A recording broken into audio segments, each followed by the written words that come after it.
तीत्यो एकेन्द्रिय तन था। इस जीव के संसार परिभ्रमण की दास्तान बहुत ही दुखमय है। एक एक अवस्था, एक एक पर्याय उठाकर देखो और देखो कितने दुख ये सह रहा है। और उन दुखों को दूर करने के लिए नाना प्रकार के यत्न करता हुआ भी देखा जाता है, लेकिन अफसोस इसे जो इष्ट लगते वो उपाय करता है और दुखों को दूर करने की कोशिश करता है, लेकिन वो दुख दूर होते नहीं है और इसकी दुख भरी दास्तान चालू ही रहती है। श्री गुरु अत्यंत करुणामयी होकर हमको उपदेश दे रहे हैं और उपदेश यह है कि जैसी वस्तु है वैसे उस वस्तु का स्वीकार करना। वस्तु स्वरूप में अन्यथा विचार करने से, वस्तु स्वरूप को अन्यथा मानने से श्रद्धान भी अन्यथा होता है और यथार्थ वस्तु की प्राप्ति नहीं होती। हम वस्तु से चूक जाते हैं। जहाँ सुख है वहीं पे सुख मिलता है, अन्य जगह पर नहीं। ये सहज ही एक सीधा साधा सिद्धांत है। जहाँ स्पर्श रस गंध वर्ण है वहीं से स्पर्श रस गंध वर्ण मिलेंगे, अन्य जगह से नहीं। ऐसा सहज सरल सिद्धांत है। इस सिद्धांत को आज तक इस जीव ने समझा नहीं है और अनादि की अपनी भ्रमण रूपी यात्रा को मिटाने में असफल रहा है। विषय बहुत ही मार्मिक और यूं कहो तो बहुत छोटी भूल है और यूं कहो तो बहुत बड़ी भूल है, और ऐसी भूल ये अनादि से करता आ रहा है। देह में अपनत्व बुद्धि है, ममत्व बुद्धि है और आत्मा में परत्व बुद्धि है। अपनी वस्तु को पराई मान रहा है और पराई वस्तु को अपना मान रहा है। यह चोरी का अपराध इसका अनादि काल से चल रहा है और आज तक तत्वज्ञान की प्राप्ति के बावजूद भी इसे सुलझा नहीं है। और सुलझा क्यों नहीं है?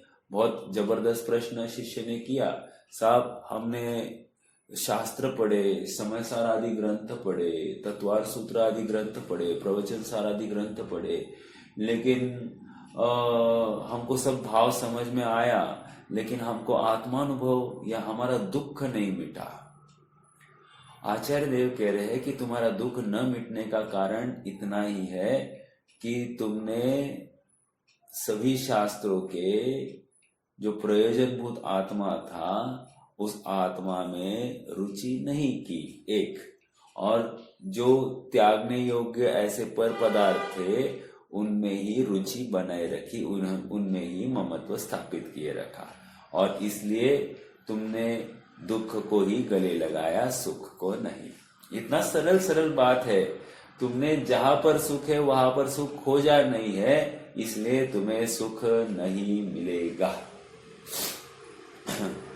और आचार्य देव हम में छुपे हुए उस चोर को हाईलाइट कर रहे हैं। कह रहे देव आयु में, देव गति में सुख नहीं है, और इसलिए कह रहे देव गति कैसे मिली है?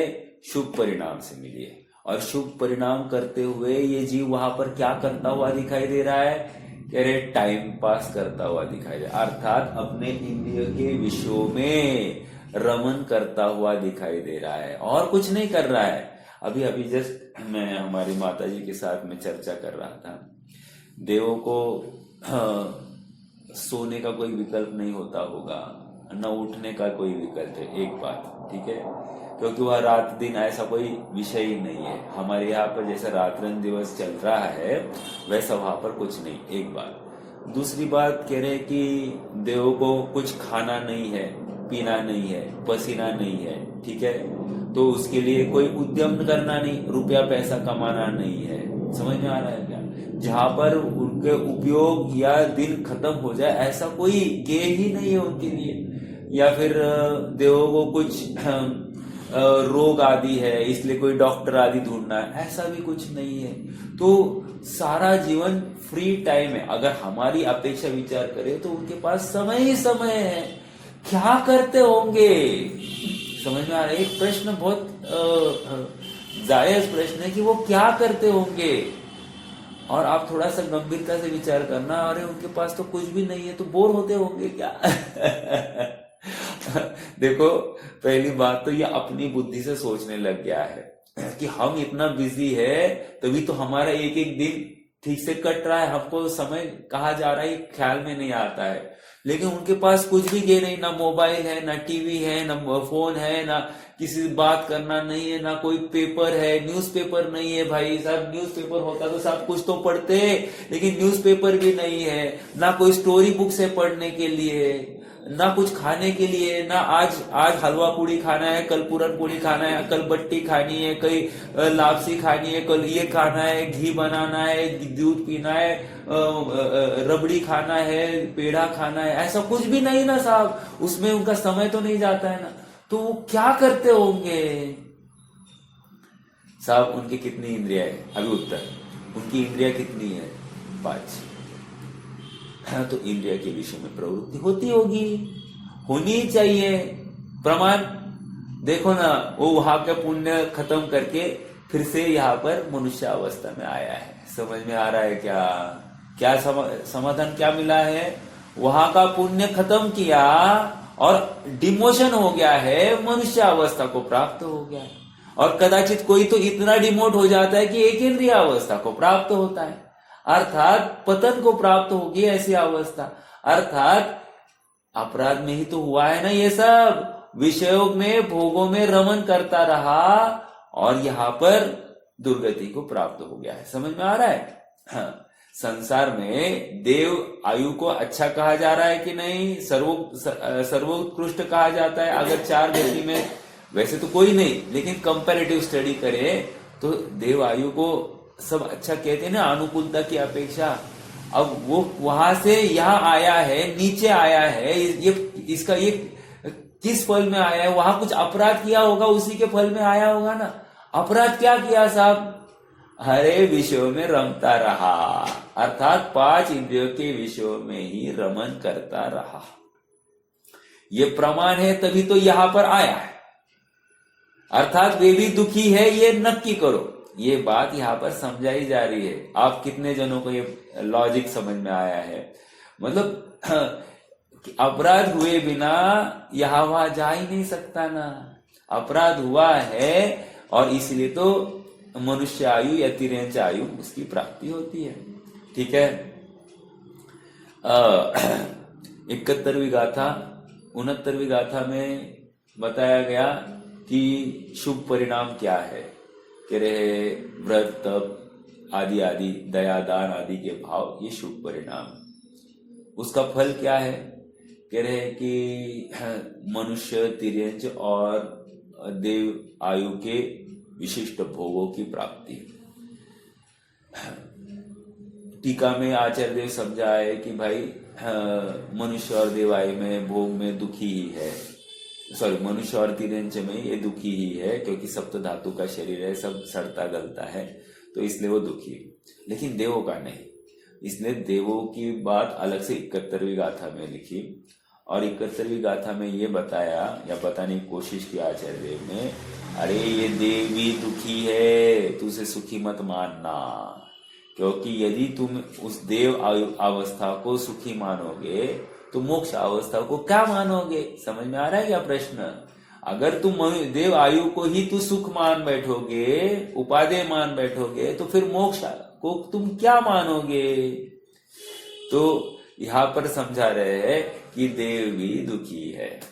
क्यों साहब? क्योंकि उनकी विषय जनित रुचि पाई जाती, अर्थात विषयों में प्रवृत्ति पाई जाती। अर्थात शरीर है, उस शरीर में 5 इंद्रिया और मन है, और उन 5 इंद्रिया और मन में प्रवृत्ति करते हुए देखे जाते हैं, अर्थात परावलंबन को प्राप्त हुए हैं, इसलिए वे दुखी है।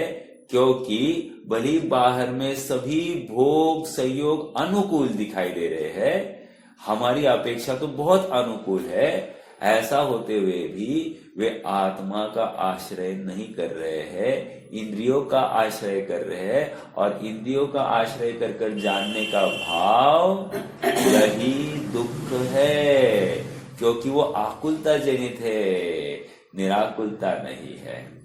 आकुलता शिव माहिन ताते, शिव मग लाग्यो चाहिए। समझ में आ रहा है क्या? कितनी बड़ी भूल लेकर हम चल रहे हैं, आप सबको ख्याल में आ रहा होगा। मतलब छोटी भूल नहीं है, इतनी बड़ी भूल है कि जब भी किसी को पूछा जाए, भाई तू इतना सब कर रहा है, देव दर्शन, पूजा पाठ, ये सब क्यों कर रहा है, क्यों कर रहा है, क्यों कर रहा है? अरे अभी इस भव में तो मोक्ष होगा नहीं, तो फिर कहाँ जाना? देवायु में जाएंगे, वहां पर मस्त भोग भोगेंगे, फिर से यहाँ पर मनुष्य होंगे, और फिर मनुष्य भी कहाँ होंगे? वहां पर विदेह क्षेत्र में, और वाणी भगवान की सुनेंगे और वहां से आउट। समझ में आ रहा है क्या? ये इसकी प्लान। अभी देखो, ये इसके प्लान के हिसाब से काम होने वाला है। इसको अभी तक आत्मा की एबीसीडी मालूम नहीं, आत्मा का स्वभाव मालूम नहीं, और ये मोक्ष की जाने की गप्पे लगा रहा है। जो आज वर्तमान में वस्तु स्वरूप को स्वीकार करने के लिए तैयार नहीं, वह आत्मा को कैसे स्वीकार करेगा? अरे पहले वस्तु स्वरूप क्या है ये तो समझो, और उसके अनुसार फिर प्रवृत्ति होगी। समझ में आ रहा है? आज तक इस जीव ने कुछ भी नहीं किया और संतुष्ट हो गया। देखो, एक बहुत अच्छा पॉइंट टू बी नोटेड, मतलब अच्छा पॉइंट है। रहस्यपूर्ण चिट्ठी का प्रकरण चल रहा है, और रहस्यपूर्ण चिट्ठी में आत्मार्थी कैसे आत्मा को ध्यान रहा है, वहां पर वो बात चल रही है। वो सामयिक की अवस्था में बैठा है जीव, और सामयिक की अवस्था में बैठा हुआ, मेरे ख्याल से 343 या 348 पेज होगा। तो सामयिक में बैठा हुआ जीव ऐसा कहता है कि मैं शुद्ध हूँ, मैं बुद्ध हूँ, पर द्रव्य मुझ में प्रवेश करता नहीं, अनादि निधन हूँ, एक आत्मा हूँ, आनंद का कण हूँ। ऐसे अनेक नाना तर्क और युक्तियों से ये अपने आत्मा को शरीर से, संयोगों से पृथक अनुभवने का प्रयास करता है। और over the period of time क्या होने लगता है कि इसको आनंद का रोमांच आ जाता है। क्या हुआ? उसको आनंद का रोमांच आ जाता है। अब यदि सच्चा मोक्षार्थी या सुखार्थी नहीं हो तो वो क्या होगा?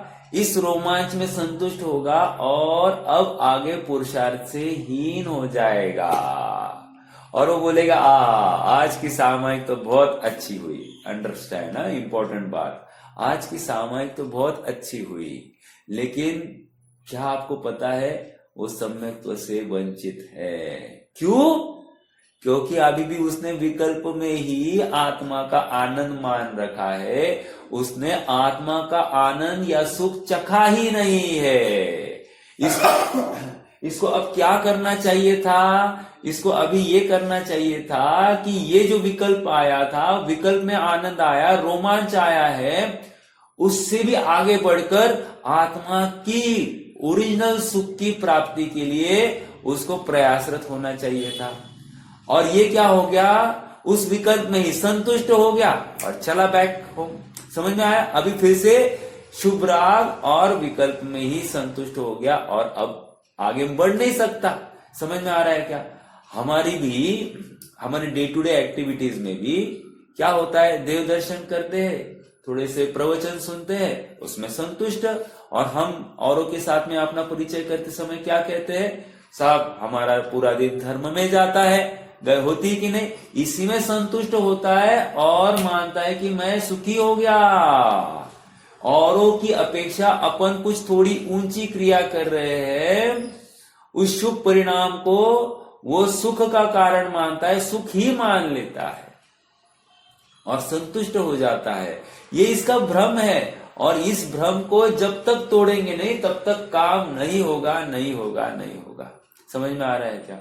अर्थात कौन सी एक्टिविटी में हमने सुख मान रखा है, यह हमको ढूंढना पड़ेगा और वहां से हटना पड़ेगा। क्यों? एकमात्र आत्मा के अवलंबन के बिना अन्य किसी भी पर का अवलंबन हो, वह दुख ही है। चाहे वो आत्मा का चिंतन या आत्मा संबंधी विकल्प भी क्यों ना हो, वो आत्मा नहीं है, क्योंकि वो विकल्प भी विषय जनित सुख है, निराकुल सुख नहीं है।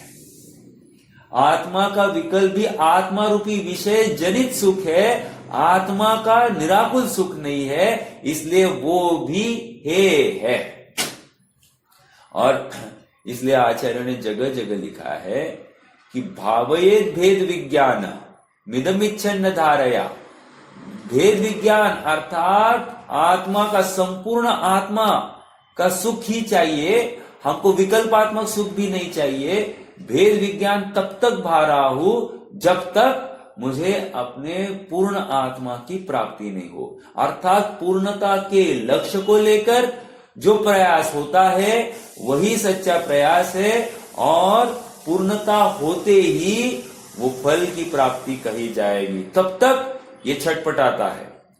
अब ऐसी प्रोसेस हम और आपकी हो रही है क्या, विचार करना। यदि ऐसे परिणाम है तो शाबाश, आप सही ट्रैक पर हो। यदि ऐसे परिणाम नहीं है तो आज तक किए गए सारे उपाय वे यथार्थ नहीं थे, अभी तक पूर्ण नहीं। अर्थात हमारी मान्यता कहीं ना कहीं गलत है, या हमने जो उपचार करके सुखी होने की कल्पना की थी, जिन वचन रूप उपचार करके जो सुखी होने की कल्पना की है, हमने आधे ही उपाय सुनकर ही संतोष मान लिया है। हमने सच्चे सुख को प्राप्त ही नहीं किया। समझ में आ रहा है? आज किसी को 104 डिग्री टेम्परेचर है और अगले दिन उसको 102 डिग्री हो गया, तो उसको पूछा जाए कैसे लग रहा है, तो वो कह रहा है अच्छा लग रहा है। मेरा प्रश्न है आप सबसे, क्या वो व्यक्ति स्वस्थ है या अस्वस्थ है? अस्वस्थ ही है। क्यों? क्योंकि उसका यथार्थ टेम्परेचर होना था 98.5, अब वो 98.5 नहीं होकर 102 है, 105 है, ये तो कुछ भी गलत ही है ना। लेकिन 104 की अपेक्षा 102 को अच्छा कहा जाता है। उसी प्रकार देव आयु 102 और मनुष्य और तिर्यंच आयु 104। समझ में आ रहा है क्या? इतना ही तो फर्क है, और क्या फर्क है? लेकिन ये देव आयु को सुखमय मान बैठा है, और इसलिए इसको समझाना पड़ रहा है, नहीं भाई वो भी दुखी है। और कैसे दुखी है? दुखी कैसे है? 71 की टीका में आया, जिस प्रकार विषयों की चाह से पीड़ित जीव भ्रूप्रपात करता हुआ, भ्रूप्रपात मतलब क्या? पर्वत से गिरता है, दुख मिट जाएगा इस भावना से, उसी प्रकार विषयों में ऐसी प्रवृत्ति करता है कि इनकी प्राप्ति से मैं सुखी हो जाऊंगा, मेरा दुख मिट जाएगा, इस भावना से उन विषयों में प्रवृत्ति पाई जाती है देवों की। तो वो सुखी हो सकते हैं क्या? नहीं, वे सुखी नहीं है, नहीं है, नहीं है। कहू न सुख संसार में, सब जग देखो छार। अरे जहां तहां मैंने देखा कि कोई भी सुखी नहीं। दाम बिना निर्धन दुखी, तृष्णावश धनवान। कहू न सुख संसार में, सब जग देखो छान। इसलिए जो अपने को सुखी मान रहे हैं, उनको सबसे पहले इस पंक्ति की ओर ख्याल रखना है, ध्यान रखना है कि मैं सुखी नहीं हूं। अर्थात हम भोजन कर रहे हैं, कहना मैं दुखी हूं इसलिए मैं ये भोजन कर रहा हूं। इतना तो मान सकते हैं ना अपन। करो वो कार्य, कोई विरोध नहीं है, लेकिन मानो तो सही कि मैं दुखी हूं। ये क्या मान रहा है भोजन करते समय? मैं सुखी होऊंगा भोजन करके। अभी देखो, आचार्य देव भगवान जिनवाणी हमको एक बात कह रही है और हम दूसरी बात मान रहे हैं। समझ में आ रहा है क्या? देव दर्शन करके मैं सुखी होऊंगा, ऐसा ये मानता है, लेकिन भगवान कर रहे हैं निज दर्शन करने से तू सुखी होता है। तुमने भगवान की बात मानी क्या? नहीं मानी, ये तेरा दुख है। समझ में आ रहा है क्या? तुमने नरक को हे माना और स्वर्ग को उपादेय माना। ये भगवान कह रहे ना नरक उपादेय है ना स्वर्ग उपादेय है। तुमने ऐसे माना कैसे? एक आत्मा ही उपादेय है, ऐसा हम कह रहे हैं। तुम तो अलग मान रहे हो। या तो तुम भगवान हो या तो हम भगवान हैं। समझ में आ रहा है? या तो तुम वस्तु स्वरूप को समझते हो या तो हम वस्तु स्वरूप को समझते। या तो तुम सुखी हो या तो हम सुखी हैं। समझ में आ रहा है क्या? कोई एक सुखी हो सकता है और हमको प्रत्यक्ष दिखाई दे रहा है कि तुम विषयों में प्रवृत्ति करते हो और स्वयं को सुख की कल्पना कर बैठे हो। मेरे एक प्रश्न है क्या बहन जी? हाँ बोलिए बोलिए।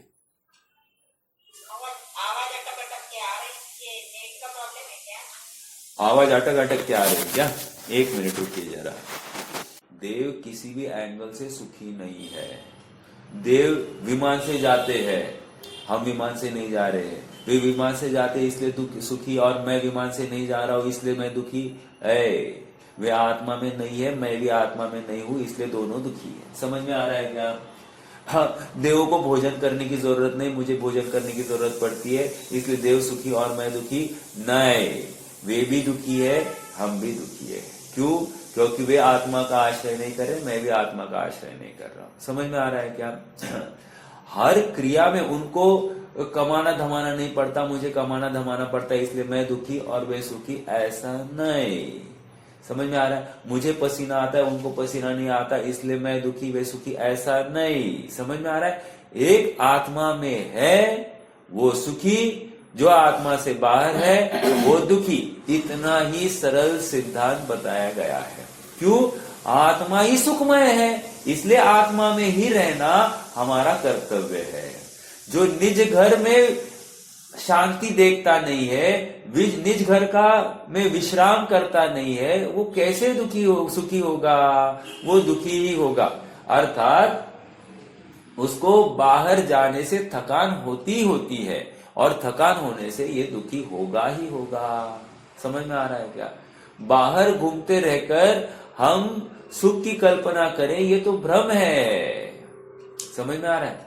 हाँ, इतना हो सकता है पैदल जाने में ज्यादा श्रम है और विमान से जाने में कम श्रम है। इसमें किसी को श्रम कम ज्यादा होने में उसको सुख उसमें भाषित होता होगा तो अलग बात है, लेकिन वो भ्रम ही है, क्योंकि वो आकुलता को लिए ही है। विषयों में प्रवृत्ति होती है तो वहां पर आकुलता है, कम हो अथवा ज्यादा हो, आकुलता तो है और इसलिए दुखी है।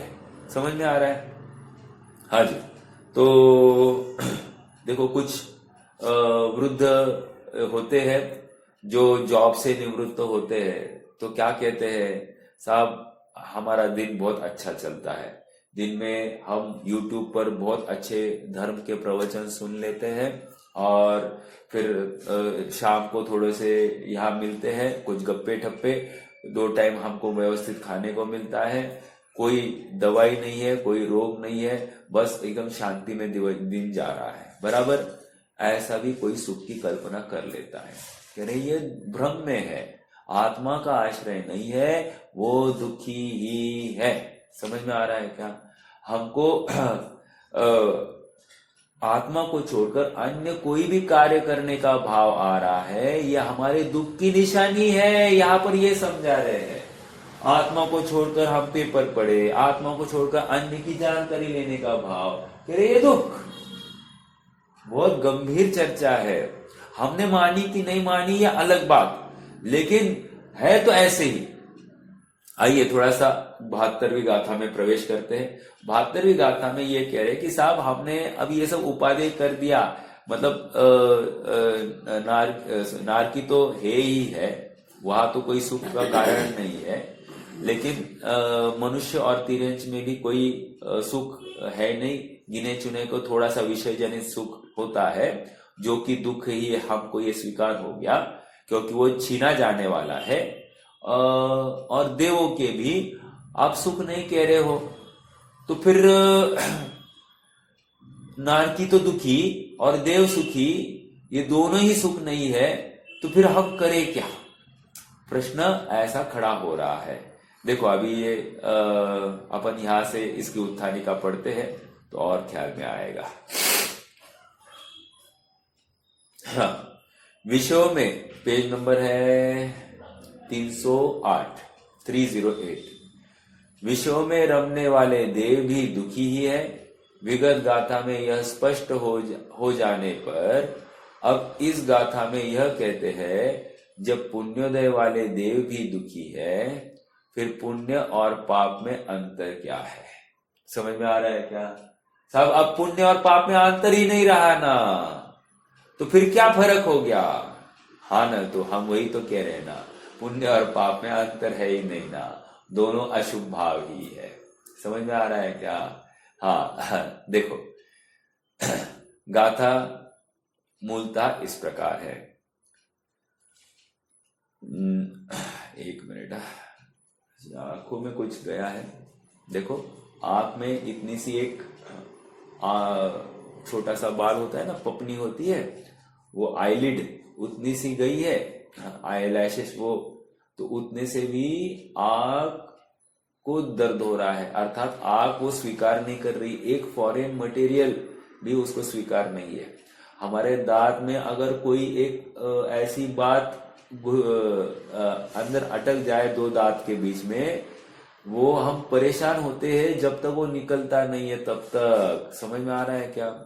इतनी पर वस्तु को फॉरेन बॉडी को स्वीकार ही नहीं करती है। जब इंद्रियों में ऐसी व्यवस्था है तो स्वरूप में, अपने आत्म स्वरूप में होगी कि नहीं होगी? अर्थात पर वस्तु अपने आत्मा में प्रवेश करे, ऐसा कैसे संभव है? नहीं संभव। यही तो बात हमको समझनी है। देखो, नर नारय तिरिय सुरा भजन्ति यदि देह संभवम दुखम किह सो सुहो व असुहो उवो हवति जीवाणम। नर नार की तिर्यंच सुर यदि देह संभव दुख को अनुभव करे तो फिर कहो उपयोग कैसे शुभ अशुभ। यदि सभी दुख का अनुभव करते हैं तो उपयोग को आप शुभ अशुभ क्यों कह रहे हो? एक अशुभ बोल दो ना। समझ में आ रहा है क्या? एक अशुभ बोल दो आप उपयोग को। आप शुभ परिणाम अधिकार ये भी नाम रख रहे हो, और अब यहां पर आप तो शुभ की धुलाई कर रहे हो।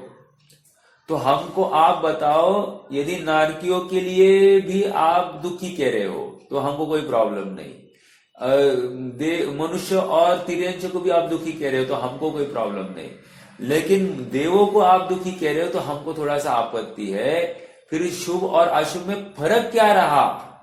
फिर कौन अच्छा?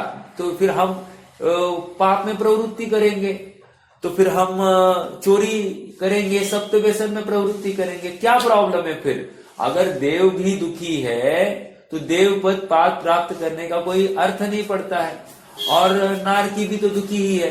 तो चलो फिर हम आज स्वच्छंदता से रहना प्रारंभ कर देंगे, अगर दोनों में फर्क नहीं है तो। ये प्रश्न है। देखो, गाथा देखते एक बार। 72।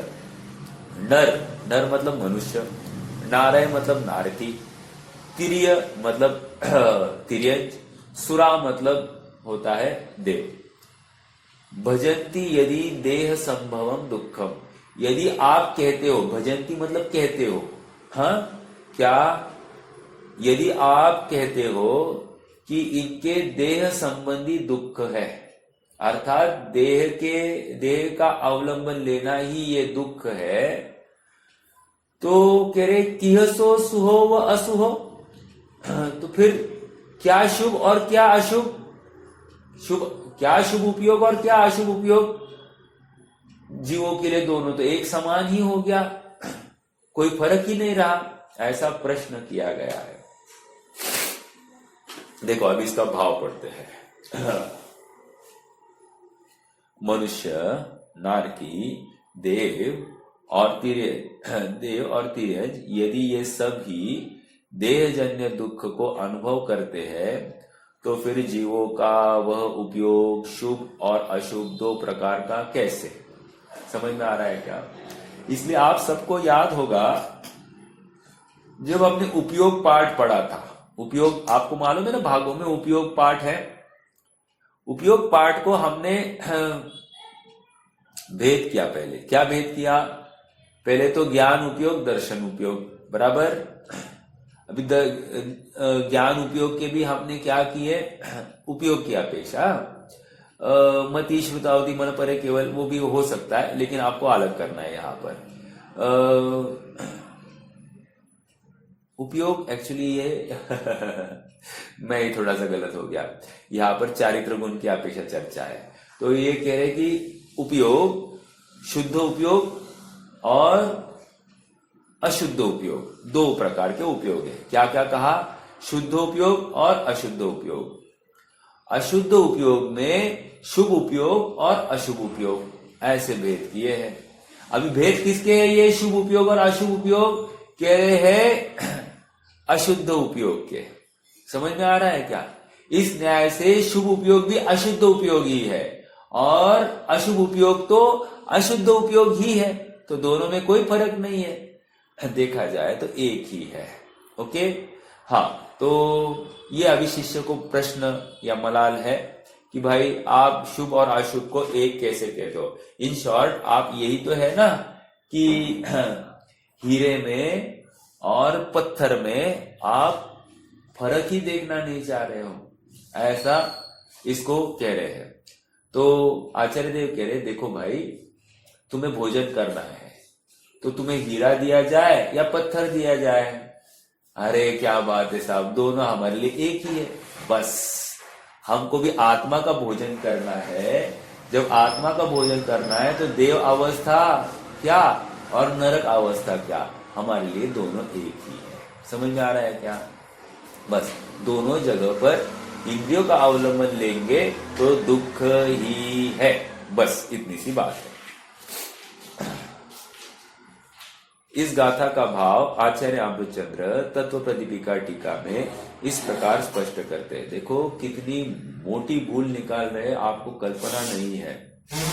गुरु क्या है? गुरु एक कदम अपने से आगे चलता है, और इसलिए तो गुरु क्या है वो?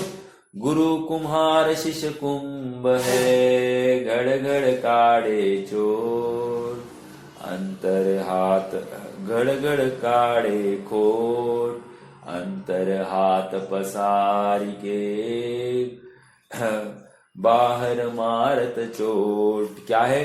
खोट कैसे निकाल रहे हैं? अंदर तो बहुत करुणा भाव है और बाहर से पिटाई कर रहे हैं, हमको दंड दे रहे हैं, हमको पागल कह रहे हैं, मूड कह रहे हैं, अज्ञानी कह रहे हैं, तू लूला लंगड़ा होगा कह रहे हैं, गाली दे रहे हैं, सब कर रहे हैं, लेकिन एक हमारे हित के लिए बात है। बराबर है कि नहीं? जब तक ये बात है, हमारे हित की बात है, तब तक हमारे लिए ये गुरु परम उपादेय है। समझ में आ रहा है क्या? हमारी ये जो भूल है, ये सूक्ष्म भूल भी, ये भी निकालने योग्य है, क्योंकि ये जब तक रहेगी तब तक आत्मा ज्ञान के सामने आएगा ही नहीं ना, आत्मा का सुख भाषित होगा ही नहीं ना, और हमारा प्रयोजन पूर्ण सुख है, पूर्ण आत्मिक सुख है, पूर्ण विषय जनित सुख नहीं, हमारा पूर्ण आत्मिक सुख की बात है। उसी की गारंटी हमको यहाँ पर आचार्य देव दे रहे।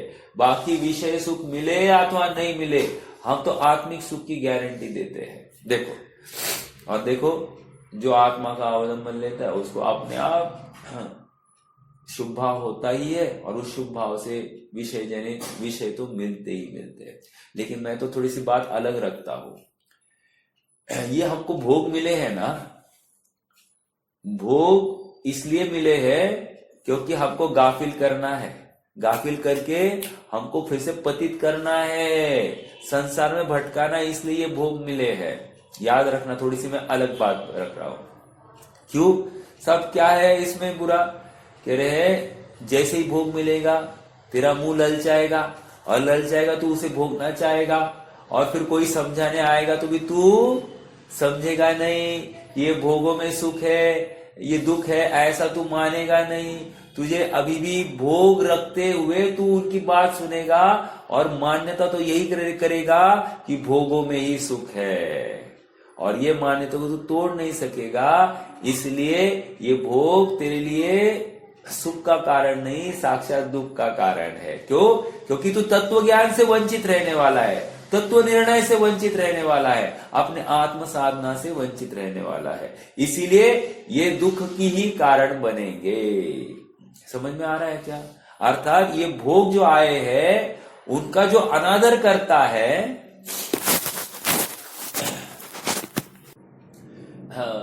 मेरी सचिन जी से बात हो रही थी, तो एक बहन उनको मिलने गई थी। बहन मतलब उनकी साली ही थी, और उन्होंने उनकी साली को कहा कि देखो, बच्चों को थोड़ी शिक्षा देना, अर्थकारी विद्या में, विषयों में, भोगों में सुख नहीं है, ये उनको बोलना और उनको थोड़ा धर्म मार्ग में लगाना। उसने कहा, स्पष्ट बोल दिया उसने, नहीं ये संभव नहीं है, ये हम नहीं कर सकते। अर्थात कितनी पकड़ जबरदस्त है विषयों की, हम नहीं कर सकते, एट एनी कॉस्ट हम इन विषयों को नहीं छोड़ सकते, धर्म के लिए तो बिल्कुल नहीं छोड़ सकते। एक देखो, और सबको क्या लग रहा है, ये 99% जो जिनेंद्र भगवान के भगत है, उनकी क्या प्रॉब्लम है, कह रहे भगवान के कहे अनुसार हम चलेंगे तो हमारे सारे भोग छूट जाएंगे। अरे नहीं, भगवान के कहे अनुसार चलेंगे तो हमारे सारे भोग छूटने वाले नहीं है। हमारे भोग तो जैसे है वैसे ही बने रहेंगे, लेकिन उनका यूज कैसे करना ये हमको समझ में आएगा। समझ में आ रहा है क्या? देखो, हमको लगता है कि हम धर्म की शिक्षा देकर बच्चों को लौकिक शिक्षा से हम परावृत्त करें, एक अपेक्षा तो वो सही है, लेकिन सुनना दूसरी बात, लौकिक शिक्षा करके जो वो किसी पोस्ट पर पहुंचेंगे, कोई डिग्री हासिल करेंगे, धनार्जन करेंगे भविष्य में, तो उस धन का उपयोग कैसे करना ये धर्म ही सिखाएगा। नहीं तो अनाप शनाप विषयों में ऐसे बर्बाद कर देंगे, वो सब अधर्म का आश्रय होता हुआ दिखाई देगा। कारण क्या है? धर्म से दूर है। समझ में आ रहा है क्या? तो धर्म एक बैग है जो हमको हमारी मति ठीक रखता है, हर अवस्था में हमारी मति ठीक रखेगा। ये धर्म ही वो बैग है। धर्म तुमसे कोई चीज छीनने वाला नहीं है, उल्टा धर्म का अवलंबन हम देखते हैं चक्रवर्ती आदि पद पाए जाते हैं, तो धर्म के अवलंबन से दुख नहीं होने वाला। एक महत्वपूर्ण बात, हमको लग रहा है कि हमसे ये सब छीना जाने वाला है। और दूसरी बात, लोगों को एक भ्रामक कल्पना है, क्या धर्म करना चालू किया मतलब सारी सब कुछ छोड़ देना, थोड़ा सा भी झूठ नहीं बोल सकता, थोड़ा सा भी पाप नहीं कर सकता, ऐसा लोगों की एक धारणा है, वो भी गलत है। समझ में आ रहा है क्या? धर्म मतलब जैसी वस्तु है वैसी वस्तु की स्वीकृति और उस वस्तु में रुचि, इतनी सी बात थी। तुम्हें छोड़ने और पकड़ने की बात किसने कही? तुम्हारी मान्यता को ठीक करना, इतनी सी हमारी शर्त थी। बाकी फिर तुम्हारा कालांतर में वो विषय छूट जाएंगे, वो तो तुम अपने सहज आत्म स्वभाव के रुचि पूर्वक उन सबको छोड़ते हुए तुम ही दिखाई दोगे। हम नहीं छोड़ेंगे, तुम ही स्वयं छोड़ोगे उनको, अपने लिए अनिष्ट जानकर, अपने आत्मिक सुख के लिए बाधक जानकर तुम ही छोड़ोगे। लेकिन आज तुमसे कोई छीना झपटी नहीं हो रही है, तो ये भ्रम निकाल देना कि हम बच्चों से या अपने से धर्म का अवलंबन करने के पीछे इन सब बातों को छुड़ाया जा रहा है। समझ में आ रहा है क्या? देखो, एक आदमी था, उसको कहा कि वो बहुत शराब पीता था, तो घर वाले बहुत परेशान थे, तो उन्होंने बहुत उपाय किए, ये बाबा के पास लेके जा, उस बाबा के पास लेके जा, लेकिन वो उसकी शराब की आदत छूटती नहीं थी। और उसने कहा कि छोड़ो ना, अब मैं किसी के पास नहीं आऊंगा, और तुम चाहो उतने प्रयास करो, अपन कुछ कम नहीं करेंगे। तो सबने कहा एक फाइनल चांस, एक बार इस आदमी को मिलेंगे, अगर उसमें हम पास हो गए तो ठीक, नहीं तो फिर तुम्हारा चल ही रहा है। तो सब गए उस आदमी के पास में। साधु जो था उसको कहा कि साहब ये बहुत शराब पीता है, तो इसे शराब छुड़वानी है। तो साधु ने कहा क्यों शराब छुड़वानी, शराब तो बुरी होती ही नहीं है, तुम तो खूब शराब पियो, कोई प्रॉब्लम नहीं है, कोई प्रॉब्लम नहीं, तुम्हारी आदत मत तोड़ो, नहीं तो तुम्हें बहुत आकुलता होगी, तुम तो बहुत शराब पियो। सामने वाला व्यक्ति कह रहा है अच्छा। तो फिर सब आश्चर्यचकित, ये क्या हम किसके पास लेके आए हैं, अरे ये मर जाएगा शराब पिएगा तो। लेकिन एक काम करना कि तुम शराब की बोतल जब लाने जाओगे दुकान पर, तो ना क्या करना, एक भगवा वस्त्र पहनकर जाना। भगवा वस्त्र पहनकर जाओगे तो क्या होगा साहब, कुछ नहीं तो पहन तो लेना, बाकी क्या है वो सब देख लेना। उसके ऊपर हे राम हे राम हे राम हे राम, मैं आत्मा हूं, ऐसे सब चित्र सब वहां पर लिखे हुए होने चाहिए। मैं ये भगवा वस्त्र दे रहा हूं ना, उतना ही पहनकर जाना, लेकिन तुम खूब शराब पीना। लेकिन जैसे उस वस्त्र को पहनकर शराब की दुकान पर जाता तो उसको कोई शराब देता ही नहीं। क्या करते, कोई उसको शराब देता ही नहीं। तो उसको समझ में आ गया कि शराब पीने से कोई ये नहीं थी, हम कैसे है ये बाहर में अपने आप झलक गया, तो बाहर वाला ही अपने से प्रभावित होता है और हमको उसमें अनुमोदना करता ही नहीं है। ये सहज योग्यता है कि हमको विषयों की चाह रहती नहीं है। देखो, अरुण गोविल नाम का एक पात्र था जिसने रामायण में राम का रोल अदा किया था। और आपको पता है राम को इतना वो सर पे चढ़ा दिया था, अरुण गोविल को भगवान मानने लग गए थे, और वो अरुण गोविल को शराब की तीव्र आदत थी। अब वो ओपन में कहीं भी जा नहीं सकता था क्योंकि सब उसको भगवान के रूप में देखते थे। तो उसको बहुत तकलीफ हो गई। मतलब अच्छे पात्र में रहने के बाद में सहज ही खराब बातें छूट जाती है, ये कहना है। तो कह रहे कि जो आत्मा के समीप आएगा, तो आत्मा के समीप आने से इसकी सहज ही बाहर के विषय सब छूट जाएंगे, छोड़ने नहीं पड़ते हैं। समझ में आ रहा है क्या? क्यों? क्योंकि वे सुखमय थे ही नहीं। सुखमय तो अपना निज भगवान आत्मा है। आत्म संगे मोक्ष सुख,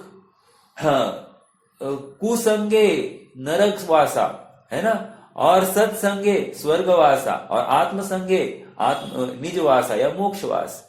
कहने की बात इतनी है कि हमको शाश्वत सुख चाहिए, हमको यहां वहां ताकना झांकना नहीं है। और अब यहां पर ये बात समझा रहे हैं कि पुण्य और पाप दोनों एक ही है, क्योंकि वे विषयों में ही प्रवृत्त कराते हैं। समझ में आ रहा है क्या? इंद्रियों का अवलंबन दोनों में पाया जा रहा है, इसलिए दोनों हमारे लिए एक ही है। अगर आत्मा का अवलंबन है तो ही सुख है, नहीं तो बाकी सब दुख है। ठीक है, हमको साहब भोजन करना है तो कौन से, सोने की थाली में करना या प्लास्टिक की थाली में करना? हमारा प्रयोजन भोजन से है। हमको सोने की थाली हो या प्लास्टिक की, उससे कोई फर्क नहीं पड़ता है। ठीक है, हाँ, यूजुअली हमको तो प्लास्टिक तो निषिद्ध है, इसलिए वो बात तो एक उदाहरण के लिए मैंने बताई। ठीक है, आगे बढ़ते। हाँ, तब फिर परमार्थ से शुभ, परमार्थ की अपेक्षा, परमार्थ मतलब कौन सा नहीं है यहाँ पर, परमार्थ से शुभ और अशुभ उपयोग की पृथकत्व व्यवस्था नहीं रहती। परमार्थ से मतलब परम शुद्ध निश्चय नय से शुभ और अशुभ दोनों है व्यवहार है। समझ में आ रहा है क्या? आचार्य जयसेन भी इस गाथा का भाव नए विभाग से इस प्रकार स्पष्ट करते हैं। वे कहते हैं व्यवहार नय से शुभ और अशुभ में भेद होने पर भी, देखो आचार्य जयसेन की शैली थोड़ी सी अलग है और अमृतचंद्र की शैली अलग है। आचार्य जयसेन थोड़ा सा टीचर की भूमिका में आते हैं और अमृतचंद्र वस्तु स्वरूप की भूमिका में आते हैं। समझ में आ रहा है क्या? टीचर क्या है, थोड़ा समझाकर, थोड़ा सा एक्सप्लेनेशन एक्स्ट्रा देकर सामने वाले को कन्विंस करता है। अमृतचंद्र यहाँ पर सिद्धांत रखता है ऐसा ही है, आपको मानना है तो ठीक, नहीं तो तुम दुखी होने वाले हैं। तो अमृतचंद्र के सामने वाला शिष्य आज्ञाधारी था और जयसेन के सामने वाला शिष्य थोड़ा सा कुतूहल बुद्धि और थोड़ा सा पढ़ा लिखा भी शायद ज्यादा था। समझ में आ रहा है क्या? देखो क्या कह रहे हैं, वे कहते हैं कि व्यवहार नए से शुभ और अशुभ में भेद होने पर भी, पहले मान रहे हाँ है शुभ और अशुभ दोनों में भेद है, दोनों के शुद्ध उपयोग से विलक्षण अशुद्ध उपयोग रूप होने से निश्चय नय से उनमें भिन्नत्व हो कैसे हो सकता है। हाँ, ये बहुत जबरदस्त बात है। निश्चय नय से उनमें भिन्नत्व कैसे हो सकता है। यहां पर निश्चय ने कौन सा लेना,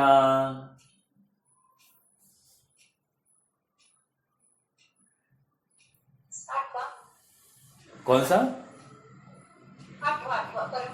परम शुद्ध निश्चय। हाँ, परम शुद्ध निश्चय की अपेक्षा शुभोपयोग और अशुभोपयोग दोनों अशुद्ध उपयोग है, शुद्ध उपयोग नहीं है, इसीलिए ये दोनों दुख ही है। ठीक है, हाँ बराबर। आगे बढ़ते हैं। आचार्य जयसेन भी, या फिर और एक तर्क ले सकते हैं। और एक तर्क क्या लेंगे, यदि पर्याय ही हम ले तो देखो ऐसा ले सकते हैं क्या, देखो जैसे साक्षात शुद्ध निश्चय की अपेक्षा, दूसरा तर्क क्या, साक्षात शुद्ध निश्चय की अपेक्षा एक देश शुद्ध निश्चय व्यवहार है। ठीक है, एक देश शुद्ध निश्चय की अपेक्षा अशुद्ध निश्चय व्यवहार है। ठीक है, तो हम जब एक अशुद्ध निश्चय जब कहेंगे, अशुद्ध निश्चय मतलब क्या, शुभ कहो या अशुभ कहो, दोनों को अशुद्ध निश्चय में लिया, बराबर। तो उसकी अपेक्षा वो एक देश शुद्ध निश्चय अर्थात सम्यक्त्व की अपेक्षा वो व्यवहार कहलाया जाएगा। और सत्यार्थ रूप से साक्षात शुद्ध निश्चय अर्थात आत्मा की पूर्ण स्थिरता, आत्मा में पूर्ण सुख जब है, तब एक देश शुद्ध निश्चय भी व्यवहार है। क्यों एक देश शुद्ध निश्चय में एक देश अशुद्ध निश्चय भी हुआ कि नहीं हुआ, समझ में आ रहा है क्या? जब एक देश शुद्ध कह रहे हैं तो एक देश अशुद्ध भी हो गया कि नहीं हुआ, तो एक देश अशुद्ध उसमें गर्भित ही है, तो इस न्याय से वो भी है। ओके, एक देश शुद्ध निश्चय वाला जीव क्या करता हुआ दिखाई देगा, साधक भूमिका वाला है। तो साधक भूमिका वाला पूर्ण सुखी कहा है, इसलिए उसको भी दुखी कहा जा सकता है, बराबर। साक्षात शुद्ध निश्चय वाला जो जीव है अर्थात पूर्ण अवस्था, केवल ज्ञान की अवस्था को जो प्राप्त हुआ है, अनंत सुख को जो प्राप्त हुआ है, वही सुखी, तो उसकी अपेक्षा से बाकी सब दुखी। तो ये सातवें नय को भी यहां पर हम घटित कर सकते हैं, कोई विरोध नहीं है। ठीक है, हाँ जी, दो अपेक्षा समझ में आई। या निश्चय नय की अपेक्षा हम कह रहे हैं, तो निश्चय नय सातवां निश्चय नय की अपेक्षा छठवां व्यवहार, इसलिए वे दुखी, बराबर। हाँ, उसके पहले के सब दुखी, राइट। और आठवें की अपेक्षा तो सातवां भी व्यवहार हो जाता है। क्यों, आठवां ही नयाधिराज है, आठवें के आश्रय से तो सातवां हो गया है, समझ में आ रहा है क्या? तो इसलिए वो तो नयाधिराज है। चलो आगे, पेज नंबर 309। तात्पर्य यह है कि निश्चय से दोनों समान ही है। हाँ, निश्चय से शुभ और अशुभ दोनों समान है। वृंदावन दास जी के भाव को पढ़ते हैं। शुभोपयोग का फल देवादि गति और अशुभोपयोग का दुखद फल नरकादि गति में जाना है, किंतु आत्मानंद का संपर्क दोनों में ही नहीं है। क्या जबरदस्त बात लिखी, आत्मानंद का, आत्मा के आनंद का संपर्क दोनों गति में नहीं है, तो हमको दोनों एक समान है। ठीक है, पापोदय में नहीं दंड, पापोदय में नहीं सहाय का निमित्त बने कोई, पुण्योदय में नहीं दंड का भी निमित्त कोई। ये एक बात हो गई। अब दूसरी, पापोदय में क्या कह रहे? पापोदय में चाह व्यर्थ है। क्यों? क्योंकि नहीं चाहने पर भी मिलता है। ओके। और पुण्योदय में चाह व्यर्थ है। क्यों?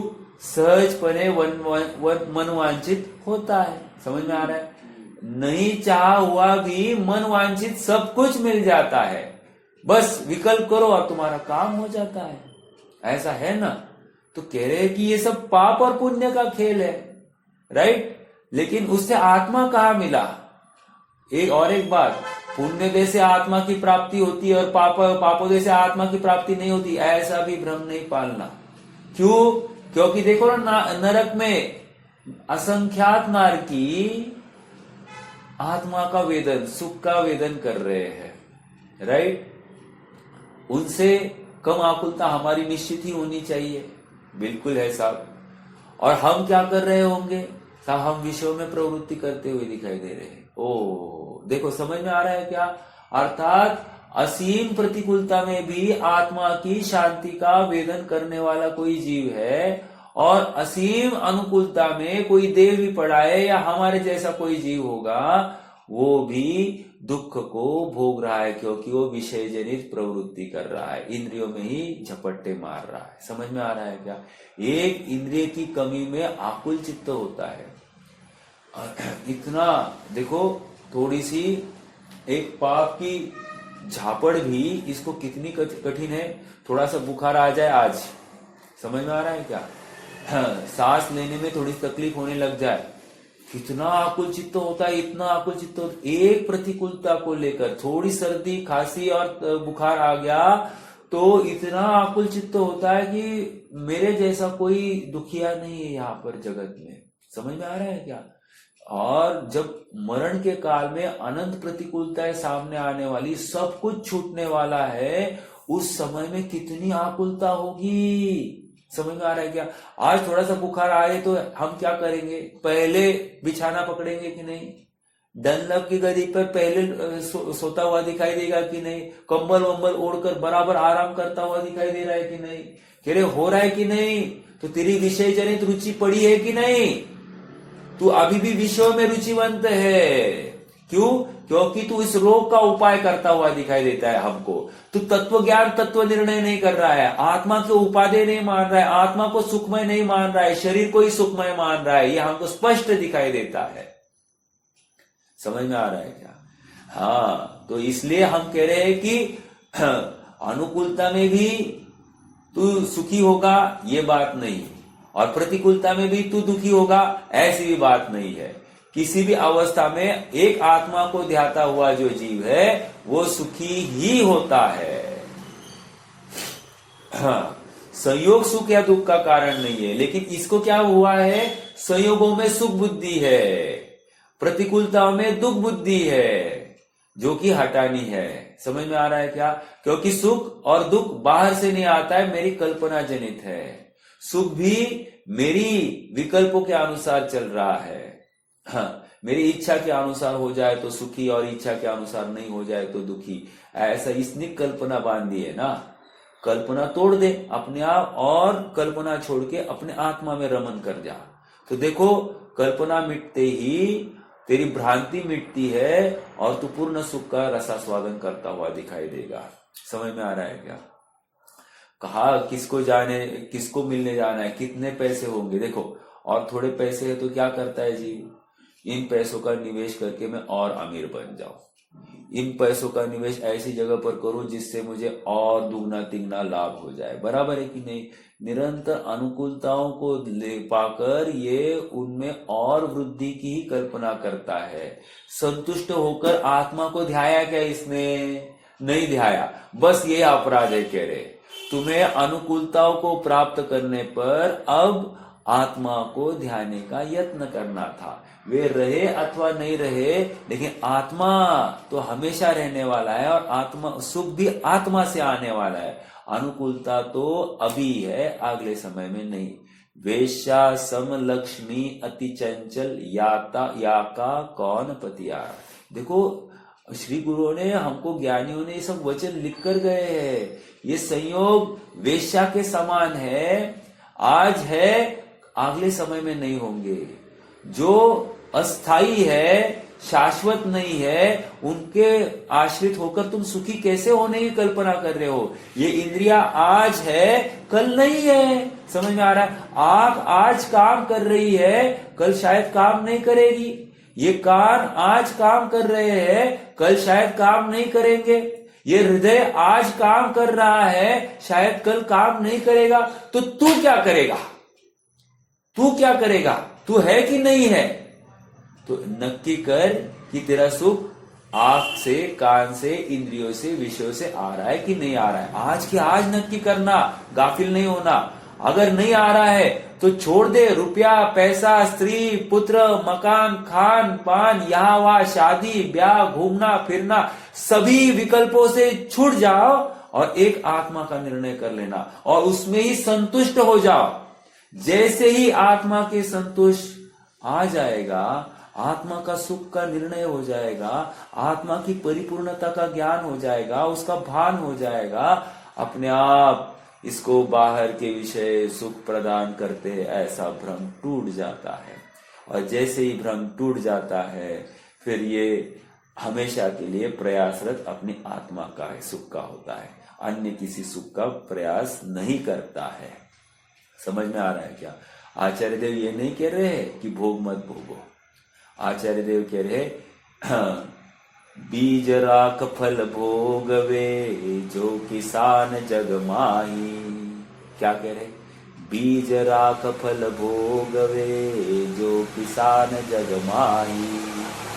जो चक्री रूप सुख करे धर्म विसारे नाही। कहा की बात है ये? बीज राख फल भोगवे जो ना रे बाबा ना, वैराग्य भावना है। अरे वो चक्रवर्ती की बात है ना, वज्रदंत चक्रवर्ती, क्या वो उनकी तो बात है कि वो सुख भोग कहा है, बीज राख फल भोगे। बीज मतलब क्या? जैसे एक समझदार किसान है, आज इस बार उसने फसल जो निकाली है पूरी की पूरी बेचेगा, पूरी की पूरी भोगेगा? नहीं, थोड़ी सी रखेगा। वो क्यों रखनी है? सब अगले साल बुआई के लिए। बराबर है कि नहीं? वैसे ही चक्रवर्ती भी क्या कर रहा है? चक्रवर्ती भोग भोगते हुए धर्म को भूल नहीं रहा है। धर्म मतलब अपने आत्मा को भूल नहीं रहा है, क्योंकि उसको पता है ये संयोग आज है, सुखरूप नहीं है, लेकिन मेरा आत्मा शाश्वत है, वो परम सुखमय है। समझ में आ रहा है क्या? जब चक्रवर्ती ऐसा निर्णय कर रहा है तो हमारे पास चक्रवर्ती जैसे तो भोग नहीं है ना। तो वो कर रहा है तो हमको करना चाहिए कि नहीं करना चाहिए? देखो मोदी जी ने कहा थाली बजाओ तो थाली बजाई कि नहीं? मोदी जी ने बोला दिया लगाओ तो दिया लगाया कि नहीं? अरे मोदी जी ने कहा भारत का झंडा लगाओ तो सब भारत का झंडा लगाते हुए दिखाई दिए कि नहीं? राजा जो बोल रहा है सब कर रहा है। तो यहाँ पर साक्षात जिनेंद्र भगवान कह रहे हैं आत्मा में सुख है, आत्मा में सुख ढूंढो। तो मानो कि नहीं मानोगे?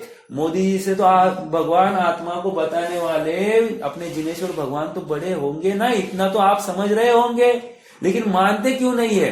देखो वो आमिर खान की कोई फिल्म आ गई, वहां पर तत्व ज्ञान और तत्व निर्णय की बातें आ गई, स्यादवाद की बातें आ गई, तो हमको लगा कि क्या तत्व ज्ञान है। ऐसा ही तत्व ज्ञान जैन धर्म में है, हमारे जिनेश्वर भगवान ने भी यही बताया है। लेकिन हमको महिमा किसकी आई? आमिर खान, आमिर खान, आमिर खान, सबको हम आमिर खान बोल रहे। अरे ये आत्मा की बात तो हमारे यहाँ से आई है और हमको इसकी महिमा नहीं आती, और किसी ने उसको पिक्चर बनाया तो उसकी हमको महिमा आ रही है कि नहीं? ये भ्रम। ये और देखो ये फिर पिक्चर देखने जाता है, लेकिन यहाँ पर तत्व ज्ञान की बात सुनने पर इसको बारंबार जिनवानी जिन वचन सुनने का भाव नहीं होता है, किसी और के लिए टिकट निकाल कर ला नहीं सकता। यहाँ पर हमारी ऐसी मति मारी गई है कि पिक्चर देखने के लिए 10 जनों को इकट्ठा करके लेके जाते, नहीं टिकट निकाला है अब तो तुम्हें आना पड़ेगा। लेकिन यहाँ पर किसी को भोजन खिलाकर उसको जिनवानी सुनाने का भाव इसको नहीं होता है। समझ में आ रहा है क्या? सच्चा तत्व ज्ञान से वंचित रखता है। यदि तुमको ये बाकी जितने आप्तजन अपने लगते होंगे ना, तो उनको जिनवानी का रसापान करो, उनको विषय भोग पैसा संपत्ति देने की अपेक्षा उनको जिनवानी का रसास्वादन कराओ, सच्चे तत्व ज्ञान का निर्णय कराओ। सुख विषय में नहीं है, सुख अर्थकारी विद्या में नहीं है, सुख एक अपने आत्मा के आश्रय से होता है। बहुत पैसा कमाओगे, बहुत बड़े डॉक्टर इंजीनियर सीए बनोगे, बहुत बड़े वकील बनोगे, तो भी भूखा ही रहना पड़ेगा, लुक्खा ही रहना पड़ेगा। क्यों? क्योंकि सुख अपने आत्मा में है, डॉक्टर इंजीनियर सीए बनने में नहीं है। पक्की करना ये बात। तुम करोड़ों का धन कमाओ, at the end of day तुमको आत्मा का आश्रित ही होना पड़ेगा। देखो वो चक्रवर्ती 6 खंड का अधिपति है, लेकिन सुखी होने के लिए अपने आत्मा का आश्रय ले रहा है, 6 खंड का आश्रय नहीं ले रहा है। देखो ना उनके पास, देखो हमने उनको भोग दिखाने के लिए चक्रवर्ती खड़ा नहीं किया है। हमने चक्रवर्ती भी क्या करता है भोगों के बीच रहकर, ये दिखाने के लिए हमको चक्रवर्ती खड़ा करना है। हमको उसके भोग दिखाना प्रयोजन ही नहीं है। समझ में आ रहा है क्या? और तुम उसके भोग देखकर उसके भोग से ललचाते हो और ऐसे मुझे भी, ऐसे मुझे भी, ऐसे मुझे भी करते हो। गलत। हमारा प्रयोजन ही नहीं है तुम्हें भोग दिखाना। इसलिए अब आचार्य बोल रहे हम चक्रवर्ती नहीं दिखाएंगे। अभी हम डायरेक्टली बोलेंगे ये चक्रवर्ती भी दुखी है, हम ये बोलेंगे ये इंद्र भी दुखी है। अरे जो बाहर घूमता हुआ दिखाई दे रहा है वो दुखी है, जो इंद्रियों का आश्रय लेता है वो दुखी है, बस जो आत्मा का आश्रय ले रहा है वही सुखी है। बस इतनी सी बात बोलेंगे हम। 2 टोक बात करेंगे, क्योंकि ज्यादा फैलाव करते हैं ना तो तुम्हें ना उस विषयों का ही आनंद होता है और उसकी ही वांछा करता है तू, इसलिए हम बात ही नहीं रखेंगे। ये अब आचार्य देव फाइनल स्ट्रोक पर आ गए हैं। समझ में आ रहा है क्या? बहुत गंभीर बात है।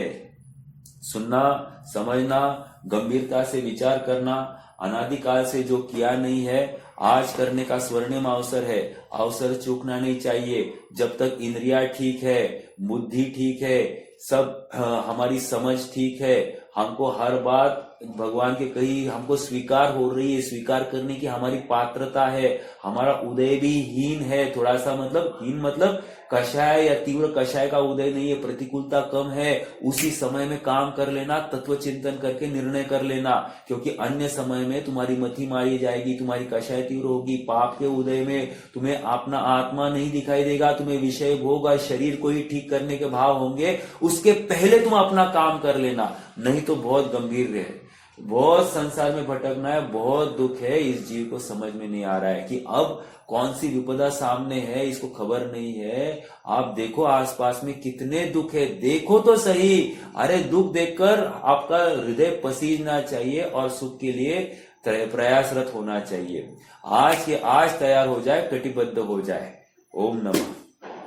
कोई प्रश्न है तो रख सकते हैं। जिनवानी स्तुति।